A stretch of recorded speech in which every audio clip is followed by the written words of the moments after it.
Jeffrey, alin sa mga nuclear sites ng Iran ang binomba ng US? Bilang ang Fordow, Natanz at Isfahan. Ang nuclear site ng Iran sa mga nasira sa isinagawang airstrike ng Estados Unidos. Sa kanyang State of the Nation address, sinabi ni Pangulong Donald Trump na tuluyan ng nawasak at nabura ang mga pasilidad na ito. Dagdag pa niya, layunin ng pangbobomba na wakasan ang banta ng armas nuklear mula si Tindagoreang #1 sponsor of terror sa buong mundo.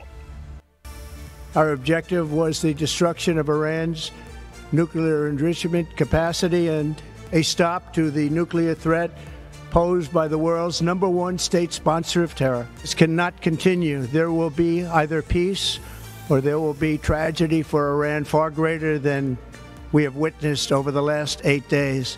There's no military in the world that could have done what we did tonight.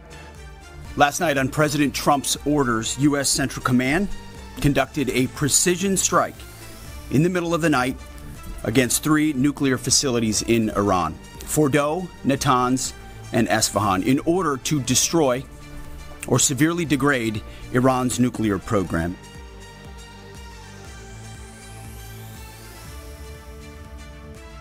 Ayon sa ulat, ginamitan ng 5 hanggang 6 na bunker buster bombs ang pasilidad sa Fordow, habang tinarget naman ng 30 Tomahawk missiles ang Natanz at Isfahan.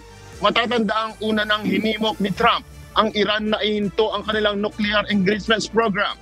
Nagbabala rin siya ng mas matinding pag-atake sakaling gumanti ang Iran.